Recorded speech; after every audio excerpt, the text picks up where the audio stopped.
Baik, kembali lagi bersama dengan Pak Agung di kelas biologi. Kita bersama-sama bertemu di KD kita yang ketiga, yaitu berkaitan dengan struktur jaringan tumbuhan. Di pertemuan yang lalu kita sudah belajar bahwa sel-sel tumbuhan memiliki ciri khas yang berbeda dengan sel-sel hewan. Nah, kita tahu di dalam hierarki kehidupannya, sel akan menyusun jaringan, lalu jaringan akan menyusun organ, dan organ akan menyusun sistem organ atau kemudian nanti menyusun suatu individu, khususnya dalam tumbuhan. Nah, hari ini di pertemuan kita kali ini kita akan diskusi bersama dan Pak Agung akan menjelaskan tentang jaringan tumbuhan.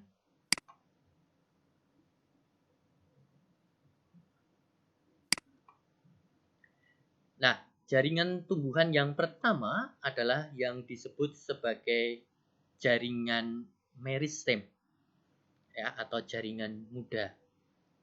Berdasarkan letaknya, jaringan meristem itu bisa dibedakan jadi 3, yaitu meristem apikal yang terletak di ujung, kemudian ada meristem lateral, ya, yang terletak di bagian samping, gitu ya. Ini adalah meristem lateral, dan yang terakhir adalah meristem, ya. Jadi ada meristem apikal di ujung, ya, ada kemudian lateral, dan satu lagi ada yang disebut sebagai meristem interkalar. Namun di sini tidak nampak begitu, ya. Jadi untuk meristem apikal ini nanti akan menunjang proses pertumbuhan primer ke arah atas maupun ke arah bawah, karena meristem apikal ini letaknya ada di atas dan di bawah. Sedangkan meristem lateral nanti berfungsi untuk perkembangan ke arah samping, ya, jadi akan memperbesar batang. Biasanya meristem lateral ini hanya ada pada batang-batang tumbuhan dikotil, tetapi jarang ada di tumbuhan monokotil, hanya dalam monokotil tertentu. Misalkan kelapa itu dia punya meristem lateral, ya. Contoh dari meristem lateral ini adalah kambium, gitu. Ini adalah jaringan meristem, jaringan yang masih muda, yang masih aktif membelah. Oleh karena itu, karena dia masih muda, aktif membelah, ya, strukturnya masih muda, vakuolanya masih kecil, maka dia akan aktif membelah dan fungsinya untuk pertumbuhan. Perlu kita ingat bahwa struktur itu selalu berkaitan dengan fungsinya. Begitu, ya. Ini jaringan yang pertama, jaringan meristem.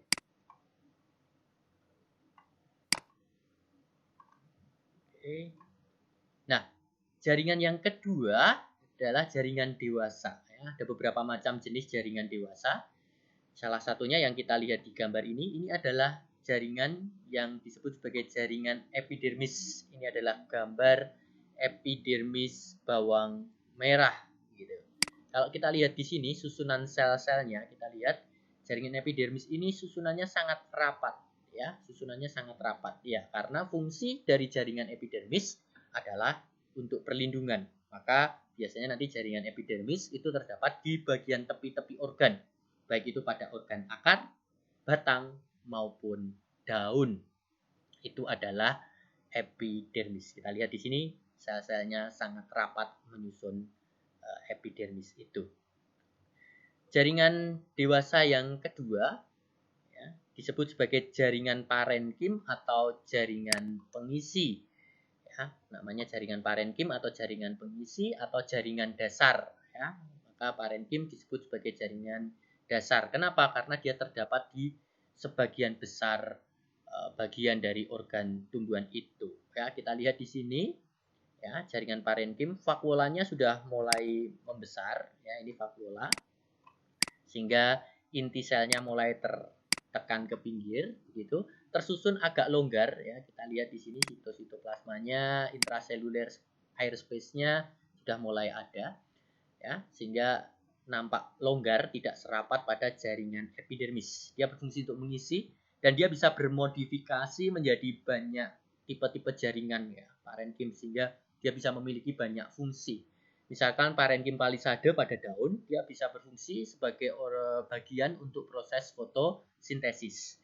Di akar dan di batang dia bisa berubah menjadi parenkim penyimpanan untuk menyimpan baik itu air, menyimpan cadangan udara misalkan pada enceng gondok, ataupun menyimpan cadangan makanan dalam bentuk amilum misalkan pada ubi, singkong, dan tanaman-tanaman yang lainnya. Itulah jaringan parenkim. Fungsinya sebagai tempat penyimpanan dan ya dia bisa bermodifikasi menjadi banyak sekali peran dan fungsi tergantung di mana dia berada. Jaringan dewasa yang ketiga itu adalah yang disebut sebagai jaringan penguat atau jaringan penyokong. Ada dua jenis jaringan penguat atau jaringan penyokong. Yang pertama adalah yang disebut sebagai kolenkim, yang kedua adalah sklerenkim. Apa yang membedakan di antara keduanya? Kolenkim adalah jaringan penguat untuk organ-organ yang masih muda, sedangkan sklerenkim adalah penguat untuk jaringan-jaringan atau organ-organ yang sudah tua. Maka bisa kita lihat di sini, ya, pada susunan selnya, kolenkim itu disusun oleh sel-sel yang di luarnya itu pada ujung-ujungnya itu ada penebalan ya dari bahan selulosa. Ya, selulosa. Sedangkan ya sehingga sifatnya lentur. Ya, misalkan pada batang bayam yang masih muda, yang warnanya masih hijau itu ada kolenkim sebagai jaringan penguat. Di kulit-kulit buah, misalkan jeruk itu juga ada kolenkim di sana. Berbeda dengan sklerenkim, kita lihat di sini penebalannya sudah merata di sekitar sel dan penebalannya ini oleh yang namanya lignin. Ya, sehingga sklerenkim ini biasanya sifatnya lebih kaku gitu ya.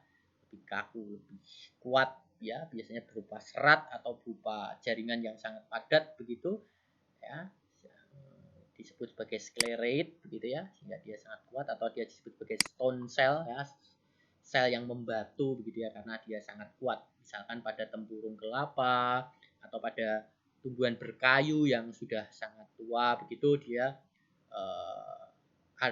banyak ditemukan di sana, berada di sekitar jaringan dasar atau parenkim gitu. Begitu juga dengan kolenkim, dia ditemukan pada jaringan-jaringan yang masih muda atau biasanya terletak pada ujung-ujung tanaman.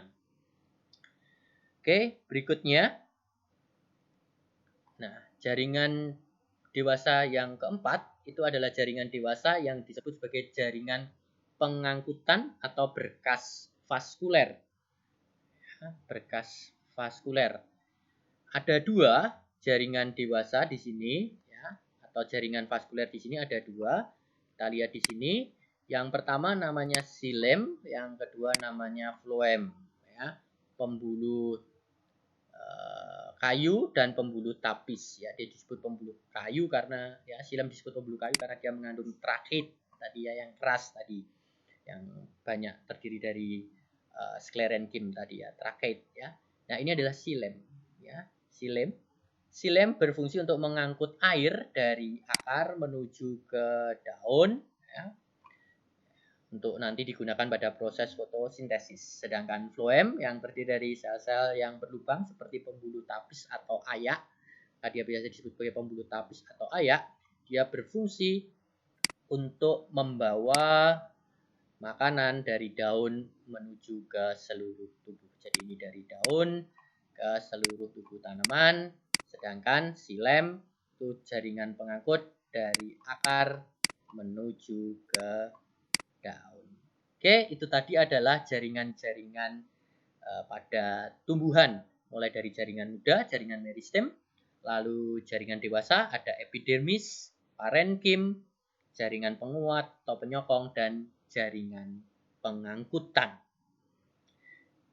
Nah, selanjutnya kita akan lihat di mana letak jaringan-jaringan itu pada organ tumbuhan. Ya, yang di sini kita lihat di sini adalah organ akar, baik pada akar dikotil maupun akar monokotil. Mari kita perhatikan, ini akar dikotil, ini akar monokotil.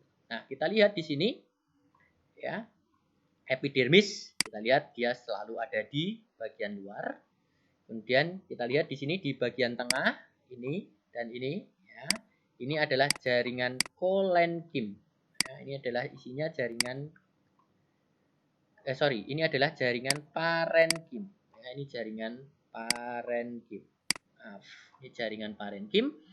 Nah, parenkim yang ada di daerah antara epidermis dengan endodermis ini disebut sebagai bagian yang disebut sebagai korteks. Jadi korteks itu adalah daerah di antara epidermis dan endodermis yang berisi jaringan parenkim. Nah, jaringan pengangkutannya ada di mana? Kita lihat di sini ya. Ini jaringan pengangkutannya.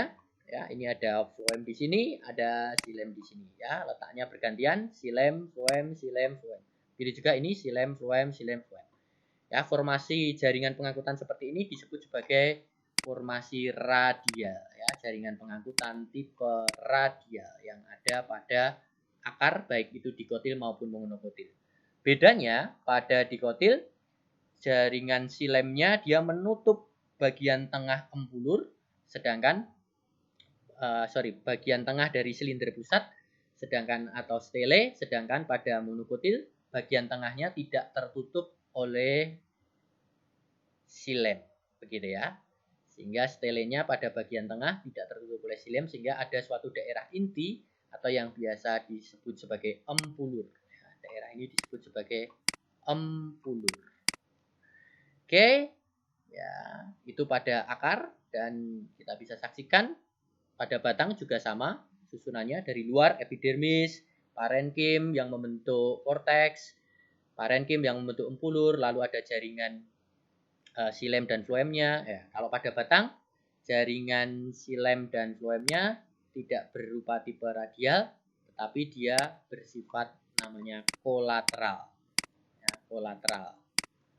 Ya, kolateral. Kalau pada batang dikotil, karena antara xilem dan floem dibatasi oleh kambium, maka dia disebut sebagai kolateral terbuka, sedangkan pada monokotil dia disebut sebagai kolateral tertutup karena antara xilem dan floemnya tidak dibatasi oleh kambium.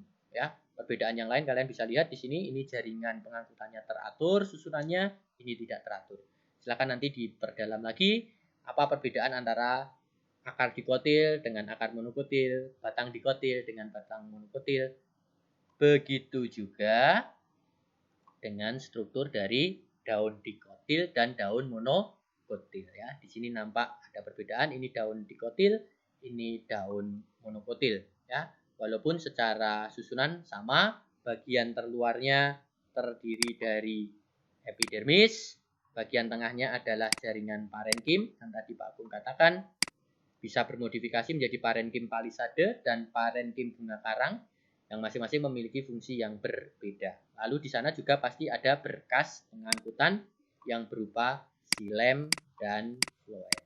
Di sini juga ada xilem dan ada floemnya. Oke, demikian penjelasan Pak Agung berkaitan dengan jaringan tumbuhan dan letak-letaknya pada organ tumbuhan. Semoga bisa membantu kalian. Terima kasih sudah mengikuti kelas Pak Agung. Sampai jumpa di kelas biologi yang lain. Tetap semangat, jaga kesehatan, dan Tuhan memberkati kita semua. Amin.